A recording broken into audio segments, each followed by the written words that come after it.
다윗은 인생의 절반을 광야에서 보냈던 사람입니다. 어린 시절에는 아버지와 형제들의 관심과 사랑을 받지 못하고 홀로 광야에서 양을 치며 쓸쓸히 보냈습니다. 그 시절의 광야는 나 자신도 아직 부족하거니와 남들도 나를 아직 인정해 주지 않는 그런 기대감 반, 절망감 반의 시간이었습니다.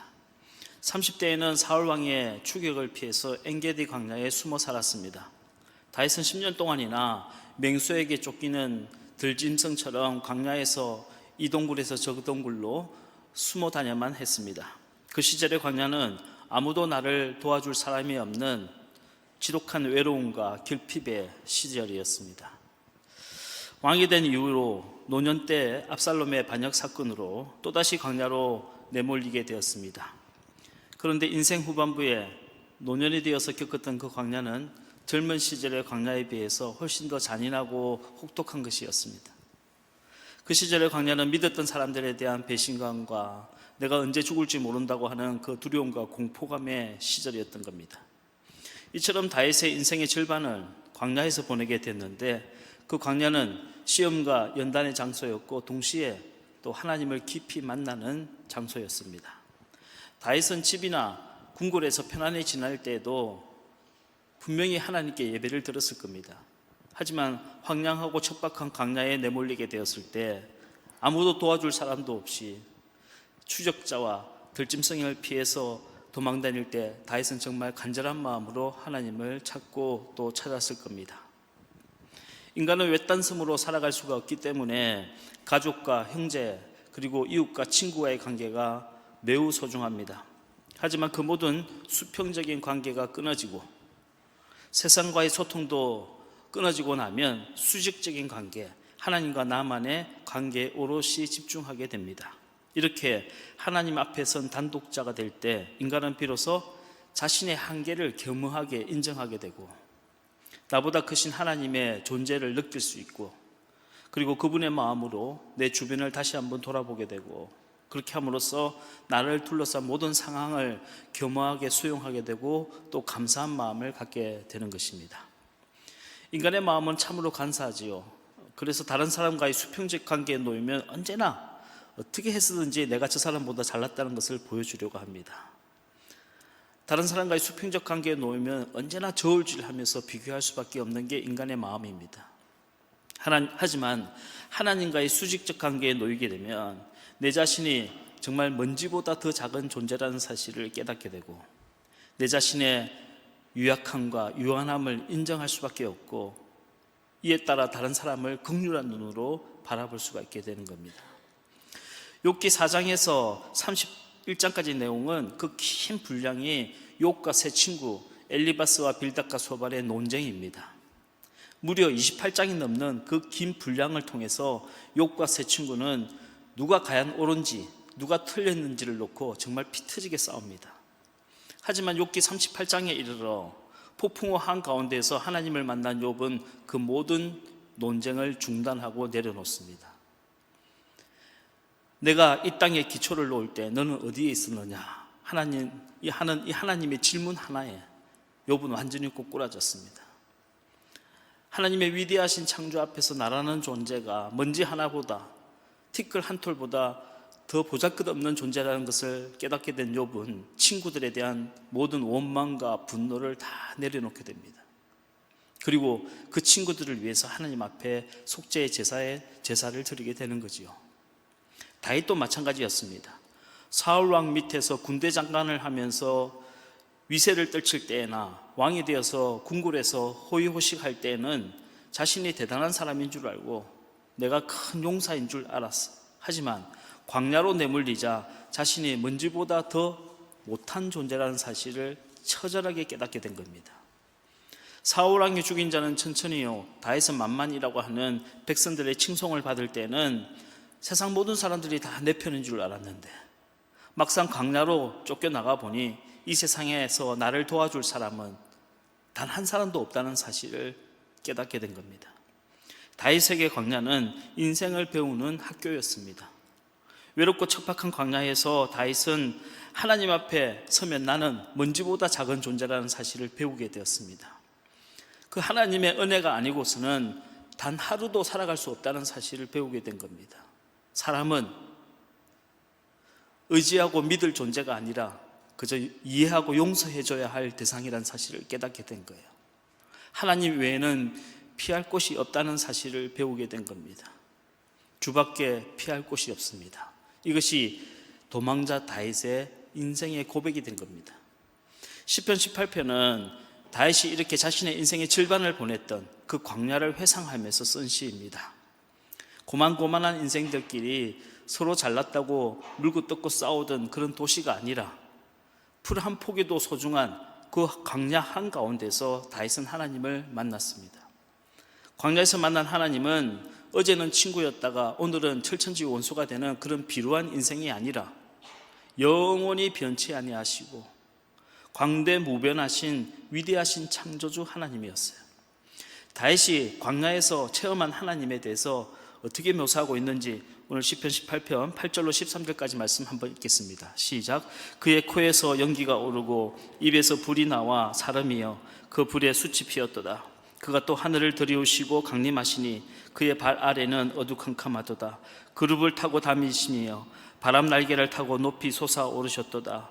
그가 흑암을 그의 숨는 곳으로 삼으사 장막같이 자기를 두르게 하시며 곧 물의 흑암과 공중의 빽빽한 구름으로 그리하시도다. 그 앞에 강체로 말미암아 빽빽한 구름이 지나며 우박과 숯불이 내리도다. 여호와께서 하늘에서 우레소리를 들으시고 지존하신 이가 음성을 내시며 우박과 숯불을 내리시도다. 다윗이 경험한 광야의 하나님은 우리가 추상적으로 생각할 수 있는 그런 하나님이 아니었어요. 광야에서 비바람을 몰고 다니시고 모래 폭풍을 일으키시고 해와 달을 바꾸시고 우레를 내리기도 하고 불을 내리기도 하시는 정말 우리 인생이 상상할 수 없는 위대한 창조주 하나님인 겁니다. 온 하늘에 들이우시고 바람 날개를 타고 솟아오르시며 그 입술로 우레 소리를 내시고 그 손으로 우박을 내리기도 하시고 불꽃도 내리기도 하시는 하나님은 바람에 흩날리는 겨와 같은 우리 인생과는 비교할 수 없는 위대한 창조주 하나님이란 겁니다. 얼마 전에 TV에서 연해주와 만주 일대에 서식하는 시베리아 호랑이를 추적하면서 촬영한 다큐멘터리를 본 적이 있는데요. 그 작가가 한 나레이션이 너무 인상적이어서 제가 메모를 해둔 게 있습니다. 여러분 한번 잠깐 들어보시길 바랍니다.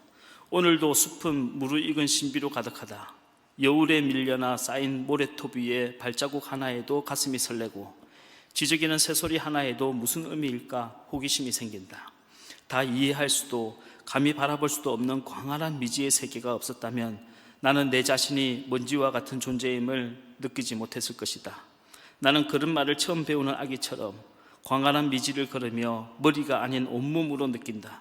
그러다가 문득 그 미지의 세계와 내가 하나됨을 느끼는 것이다.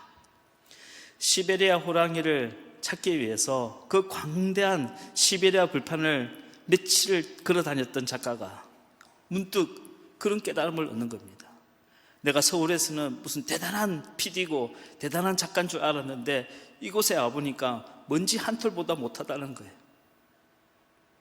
그리고 어느 순간 깨닫는 겁니다. 내가 낯선 이방인이 아니라 태고적부터 이 자연의 일부였다는 사실을 깨닫게 된 겁니다. 다윗도 마찬가지였어요. 광활한 광야 한가운데서 이리저리 도망다니다가 어느 날 문득 깨달은 사실이 있었던 겁니다. 자신이 위태로운 도망자가 아니라 광야를 품고 계시는 위대한 창조주 하나님의 품에 안겨있는 그분의 자녀라는 사실을 깨닫게 된 거예요. 그리고 마치 다큐멘터리 작가의 나레이션처럼 오늘 시편 18편을 낭독하고 있는 겁니다. 우리가 이런 다윗의 감성을 한번 느껴보면서 우리 18편 1절로 3절 다시 한번 읽겠습니다. 시작. 나의 힘이신 여호와여 내가 주를 사랑하나이다. 여호와는 나의 반석이시요 나의 요새시요 나를 건지시는 이시요 나의 하나님이시요 내가 그 안에 피할 나의 바위시요 나의 방패시요 나의 구원의 뿌리시요 나의 산성이시로다. 내가 찬송받으실 여호와께 아뢰니 내 원수들에게서 구원을 얻으리로다.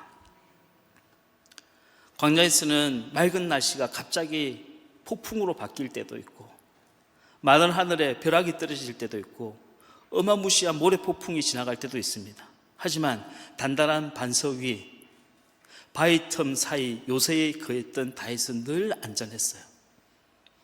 다윗을 죽이려고 사울 왕의 군대가 쫓아오고 반역자들이 따라와도 그 위대하신 창조주 하나님이 나의 반석이시고 나의 요새이시고 나의 피할 바위이시며 나의 든든한 방패가 되어주시고 나의 지키는 수호자가 되어주시고 나의 도피성이 되어주시고 나의 산성이 되어주시니 내가 무엇을 두려워하겠느냐 하는 겁니다. 천만인이 나를 애워싸 진친자 해도 나는 두려워하지 않을 거라는 고백입니다.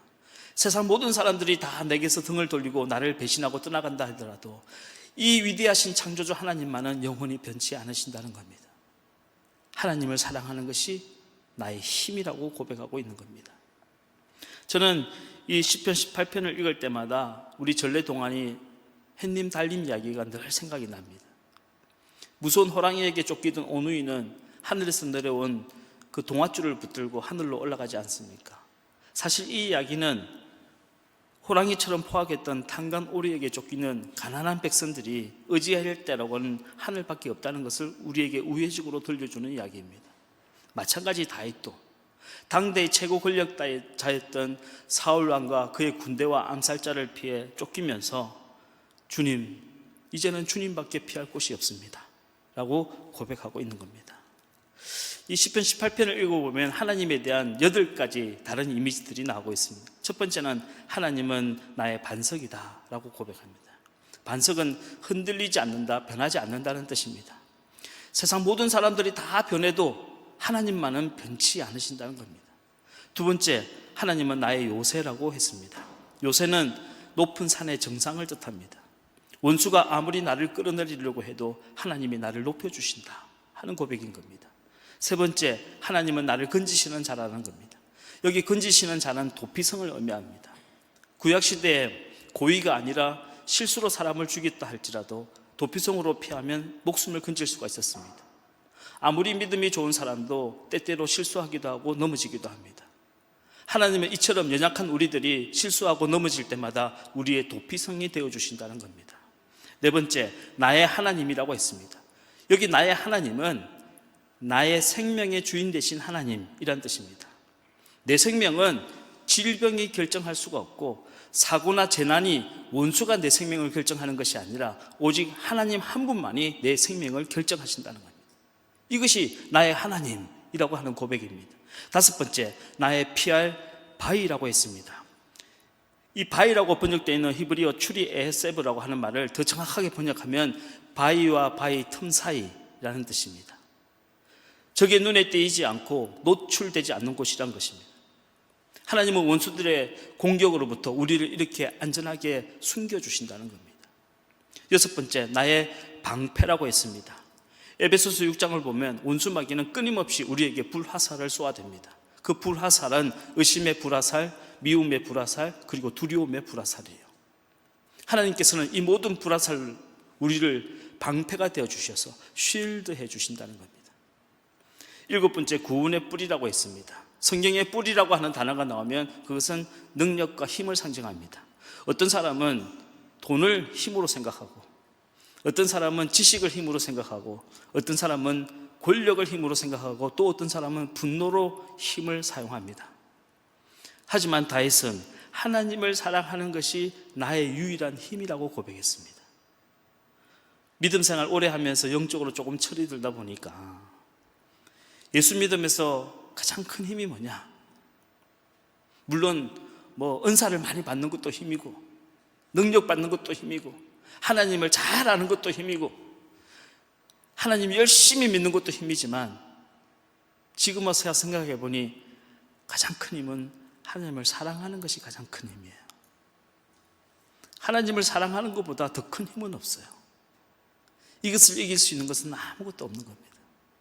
다윗은 나이가 살아갈 수 있는 힘은 오직 하나님을 사랑하는 것뿐입니다 라고 고백하고 있는 겁니다. 마지막 여덟 번째로 하나님은 나의 산성이라고 고백했습니다. 산성은 가장 안전하고 가장 편안한 곳을 상징합니다. 그래서 구약 성경에서 산성은 매우 흔히 성전을 의미하는 단어로 사용됩니다. 우리가 아무리 위태로운 광야에 있다 할지라도 하나님 안에 거할 때 우리는 편안하고 안전하다는 겁니다.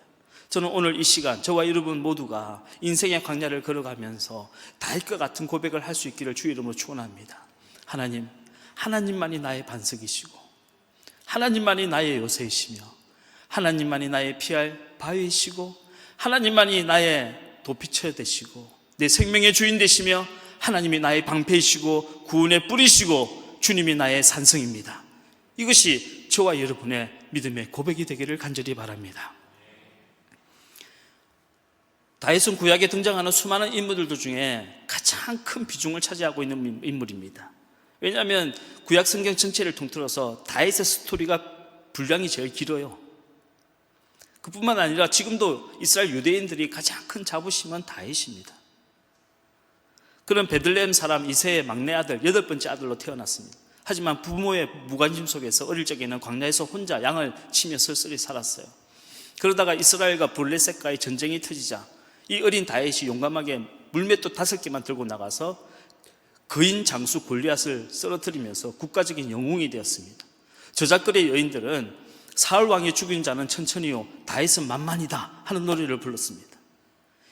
이렇게 백성들에게 사랑을 많이 받게 되자 시기 질투심에 눈이 멀었던 사울 왕은 다윗을 죽이려고 했습니다. 다윗의 집에 암살자를 보냈어요. 그날 다윗은 집을 빠져나와 도망을 간 이후로 10년 동안 광야를 떠돌아다니며 도망자 신세로 살아야만 했습니다. 사울 왕의 소나기를 피해서 다윗이 제일 먼저 찾아간 곳은 라마나옳이라고 하는 곳입니다. 라마나옳은 사무엘 선지자의 고향입니다. 사무엘 선지자가 나이가 들어서 은퇴한 다음에 고향에 가서 살고 있었거든요.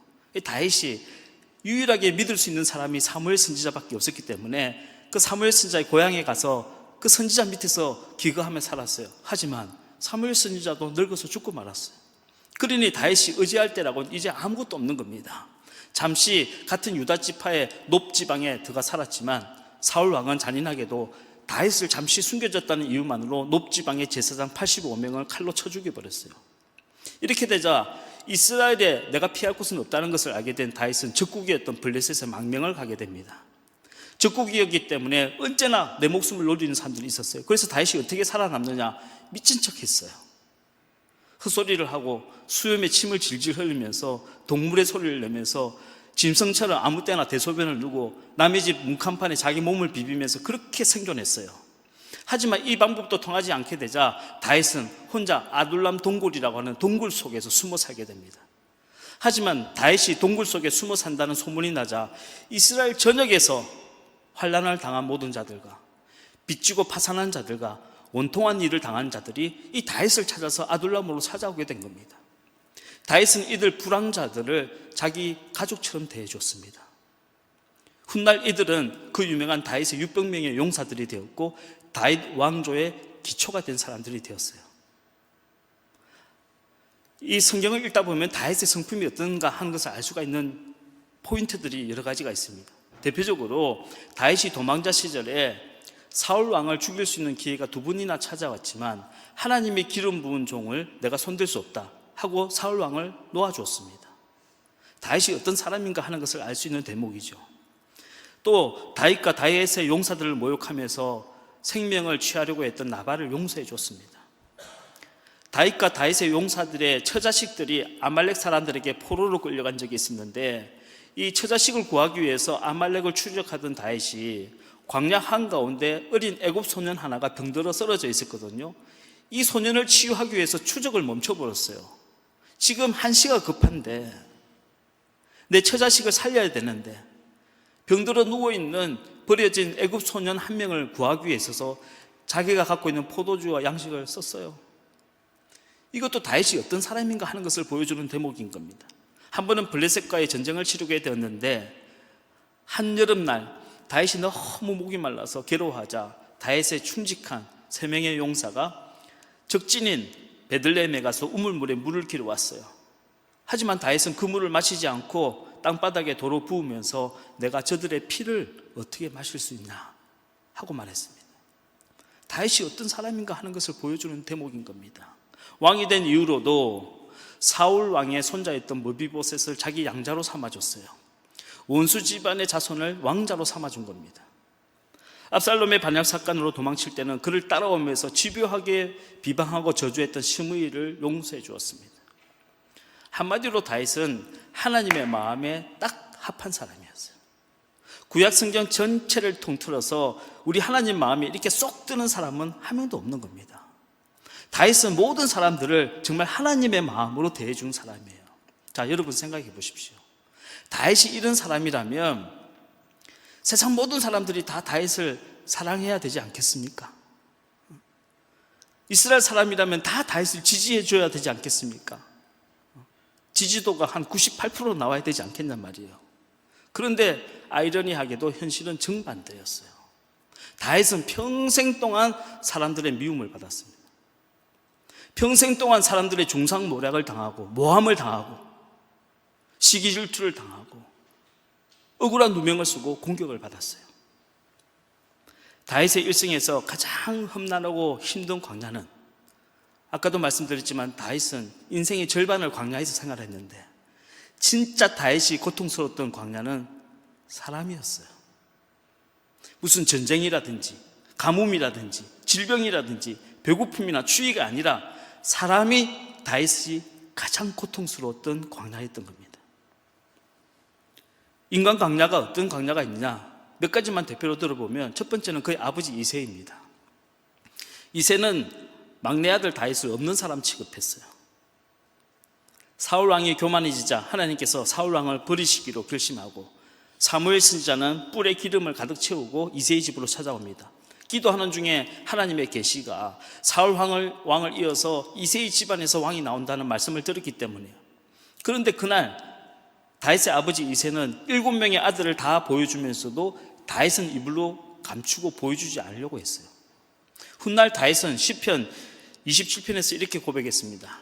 우리 27편 10절 말씀 같이 한번 읽겠습니다. 시작. 내 부모는 나를 버렸으나 여호와는 나를 영접하시리이다. 내 부모는 나를 버렸다고 했어요. 부모에게 오죽 맺힌 한이 많았으면 이런 시를 다 썼겠습니까? 다윗의 형들도 마찬가지예요. 다윗의 큰형이었던 엘리압은 다윗을 교만하고 완악한 놈이라고 사람들 앞에서 공개적으로 욕했습니다. 사무엘상 17장 28절 말씀 시작. 큰형 엘리압이 다윗이 사람들에게 하는 말을 들은지라 그가 다윗에게 노를 바라여 이르되 네가 어찌하여 이리로 내려왔느냐, 들에 있는 양들을 누구에게 맡겼느냐, 나는 네 교만과 네 마음의 완악함을 아노니 네가 전쟁을 구경하러 왔더라. 이 성경을 읽다가 다윗의 가족사를 가만히 보면요, 가족이 원수라는 예수님 말씀이 떠오릅니다. 우리 예수님이 그런 말씀 하셨잖아요. 우리 마태복음 10장 36절 시작. 사람의 원수가 자기 집안 식구니라. 지금 표정이 그렇게 끄덕끄덕 하신 분이 몇 분 계신데, 이 불교에서는 뭐라고 말하냐면 전생의 원수였기 때문에 지금 가족이 되었다, 이렇게 이야기를 하거든요. 근데 우리 예수님께서 이 말씀 하신 이유는 그런 의미가 아니라 이런 의미예요. 육신적으로 가장 가까운 사람이 영적으로는 가장 큰 걸림돌이 될 수 있다. 주님은 그 말씀을 하신 겁니다. 근데 다윗을 보면 그 말씀이 딱 이해가 돼요. 다윗이 하나님이 크게 쓰시는 믿음의 사람이 되는데 첫 번째 걸림돌이 누구냐? 아버지였어요. 다윗의 아버지 이새는 무관심과 무시를 상징하는 인물입니다. 두 번째 인물은 사울 왕입니다. 사울 왕은 아예 눈에 불을 켜고 다윗을 죽이려고 했습니다. 자기를 위해서 악기를 연주하며 노래하는 다윗에게 죽이려고 창을 2번이나 집어던졌어요. 다윗의 집에 암살자를 보냈습니다. 10년 동안이나 다윗의 목에 현상금을 걸어놓고 그를 추격했습니다. 다윗을 도와준 사람은 이유목난하고 그냥 다 죽여버렸어요. 사울 왕은 시기심과 질투심을 상징하는 인물입니다. 세 번째로 나발을 들 수 있어요. 나발은 이 다윗에게 큰 은혜를 입은 사람이에요. 왜냐하면 다윗과 그의 용사들이 나발의 양떼들을 지켜줬거든요. 그런데 다윗이 너무 배고프고 힘들 때 밥 한 끼도 대접하지 않고 오히려 다윗을 저주하고 비방했어요. 나발은 은혜를 원수로 갚는 배은망덕한 사람을 상징하는 겁니다. 또 네 번째로 압살롬을 들 수 있습니다. 사실 압살롬은 다윗이 가장 총애하던 아들이었어요. 그런데 왕자의 난을 일으켜서 형들을 죽이고 쿠데타를 일으켜서 아버지 다윗을 죽이고 왕이 되려고 했습니다. 압살롬은 사랑에 대한 배신을 상징하는 인물입니다. 다섯 번째, 아히도벨. 이 아히도벨은 다윗의 오래된 책사였습니다. 그런데 압살롬의 반역 사건이 일어나자 다윗을 배반하고 압살롬 편에 섰어요. 심지어 어떻게 하면 다윗을 죽일 수 있는지 그 계략을 이야기해 준 사람이에요. 아히도벨은 가장 가까운 사람의 배신을 상징하는 겁니다. 여섯 번째, 심의. 심의라고 하는 자는 다윗이 피난을 가는데 끝까지 쫓아오면서 돌을 집어던지고 흙을 날리며 저주의 저주를 퍼붓던 사람입니다. 사울 왕의 피가 오늘 다윗에게 돌아갔다 하면서 비난했던 사람이에요. 심의는 음해와 거짓 모함을 상징하는 사람입니다. 일곱 번째, 요압 장군. 요압 장군은 평생 다윗의 오른팔이었어요. 아주 용맹한 장수였습니다. 다윗을 대신해서 전쟁을 치루었던 사람이에요. 그런데 다윗이 그렇게 부탁을 했음에도 불구하고 압살롬이 상수리 나무에 매달려서 저항할 힘도 없는데 그 압살롬을 창으로 찔러 죽여버렸습니다.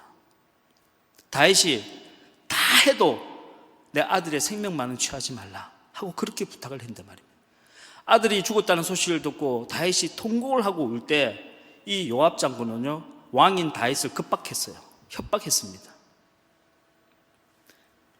요압 장군은 나의 허점을 집요하게 파고드는 사람을 상징합니다. 여덟 번째, 시바. 이 시바라고 하는 사람은 이름도 참 좋지 않습니다. 이 시바라고 하는 사람은 원래 무비보셋, 그러니까 사울 왕의 손자였던 무비보셋의 종이었는데 다윗이 위기에 처했을 때, 이 경황이 없고 판단력이 흐려졌을 때 포도주와 떡을 가지고 와서 다윗의 마음을 속 빼놨어요. 그리고 그때부터 없는 말로 음해하고 중상모략하고 막 이간질해서요, 무비보셋의 재산을 중간에서 가로챘던 사람입니다. 시바는 입에 혀같이 굴면서 다른 사람을 이간질하고 단물을 빼먹는 사람을 상징합니다. 여러분, 어디 이뿐이겠습니까? 평생 다윗이 겪었던 사람들을, 다윗을 비방하고 다윗에게 배신하고 다윗을 이용해 먹으려 하고 그를 넘어뜨리려 하고 죽이려 했던 사람들을 이야기하려면 오늘 밤을 새워도 모자랄 거예요, 아마. 그런데 다윗은 단 한 번도 그들에게 대항한 적이 없습니다. 다윗은 너희가 직접 원수 갚지 말라, 공평하신 하나님께 맡겨라 하고 이야기했습니다. 실제 성경을 보니 그렇습니다. 사울 왕은요, 블레셋과의 전쟁에서 지게 생기자 스스로 칼로 자결해 죽었어요.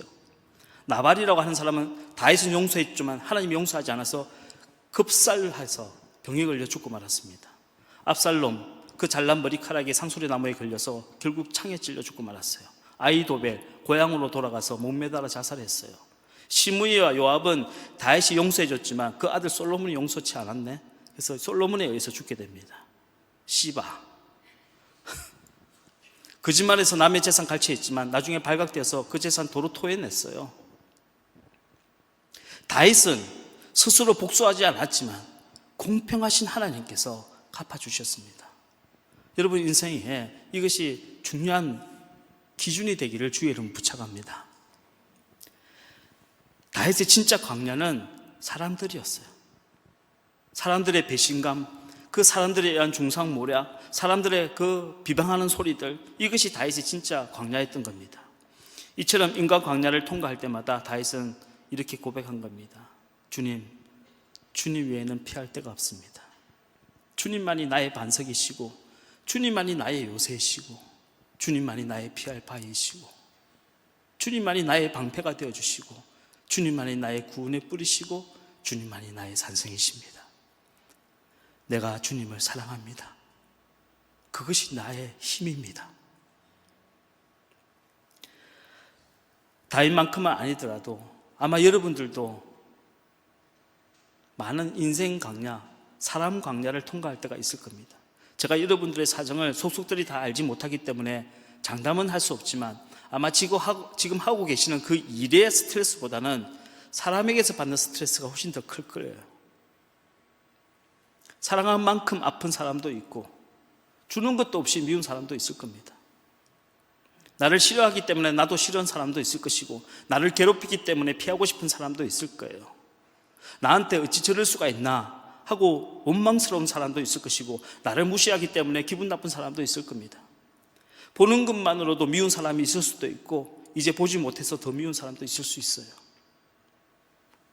사람은 외딴섬으로 살 수 없기에 우리는 누구나 인생 광야를 통과할 수밖에 없습니다.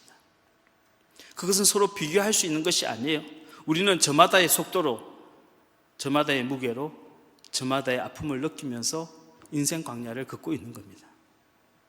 저는 오늘 저와 여러분이 이 인생 광야를 통과할 때마다, 어렵고 힘든 마음이 들 때마다 다윗의 시편 18편을 펴놓고 조용히 한번 묵상해 보시기를 부탁드립니다.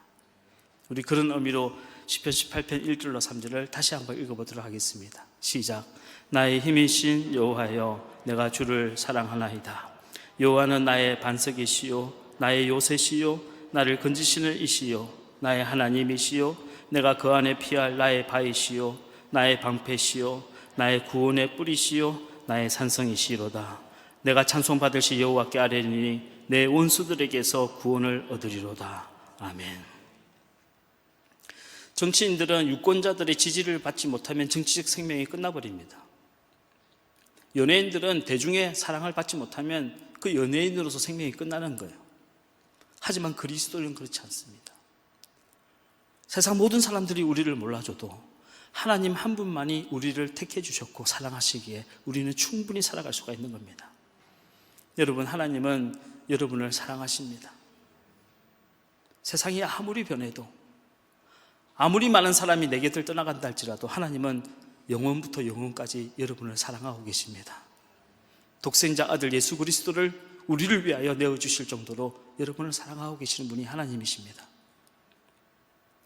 사람은 내가 누구인지를 알고 내가 누군가에게 소중한 존재라는 사실을 알게 되면 아무리 어려운 시험과 고난도 통과할 수가 있습니다. 니코스 카잔차키스라고 유명한 전기 작가가 있죠. 그분이 자기 어린 시절에 경험했던 것을 쓴 자서전이 있는데 거기 이런 내용이 나옵니다. 이 니코스 카잔차키스가 어린 시절에 너무 가난해서 그 집안이 남의 포도원 안에 조그맣게 오두막을 지어놓고 그 포도원에서 떨어진 포도들을 모아서 말려서 건포도를 만들어 팔아먹고 살고 있었어요. 그런데 하루 한번 여름날 엄청난 비가 쏟아져서 그만 그 오두막이 물에 휩쓸려 내려가 버리고 말았습니다. 삶의 근거를 잃어버린 거예요.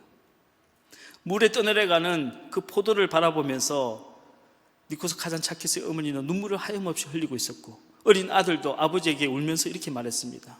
아빠, 포도가 다 없어졌어요. 우리는 이제 어떻게 살아요? 그때 그의 아버지가 아들에게 이런 말을 했다고 합니다. 괜찮다, 울지 마라. 우리 가족은 아직 없어지지 않았다. 여러분, 실패와 좌절이 때때로 우리를 힘들게 하지만 그 실패와 좌절이 때때로 우리가 누구인지, 우리에게 가장 소중한 것이 무엇인지를 깨닫게 해주기도 합니다. 우리는 그리스도인입니다. 그리스도인은 예수 그리스도를 나의 구주로 고백하고 내 몫엔 태인 십자가를 묵묵히 지고 천국까지 걸어가는 사람들입니다. 우리는 하나님의 사랑을 받는 그분의 자녀들입니다. 우리가 모양도 다 다르고 삶의 모습도 다르고 생각도 다 다르지만 하나님 아버지 안에서 우리는 형제 자매가 된 그분의 자녀들입니다. 우리가 어머니의 태중에 있을 때부터 하나님은 우리를 택해 주셨고 그분의 자녀로 불러주셨습니다. 우리가 어머니 뱃속에서 탯줄은 끊어져도 하나님은 지금도 우리의 영적인 탯줄을 붙들고 계신 분입니다. 우리의 생명은 그분의 손에 달려있는 겁니다. 인생의 비바람이 불어오고 모진 어려움을 당할 때 여러분, 오늘 시편 18편의 다윗의 고백을 상기해 보시길 바랍니다. 살다 보면 좋은 사람도 만나기도 하지만 정말 피하고 싶은 사람도 만날 때가 있습니다. 차라리 만나지 않았더라면 하는 사람을 만날 때도 있습니다. 살다 보면 좋은 날도 있지만 견디기 고통스러운 순간도 있습니다. 그럴 때마다 우리 하나님은 여러분의 반석이시고 여러분의 요새이시고 여러분의 피할 바위이시며 산성이신 줄로 믿으시길 바랍니다. 우리가 이 세상을 살아가고 이 세상을 이겨나갈 힘은 우리가 가진 돈이나 물질이나 능력이나 지식이나 권세가 아니라 하나님을 사랑하는 마음입니다. 이 마음이 여러분의 인생에 가장 큰 힘이 되어 주시기를 주의 이름으로 축원드립니다.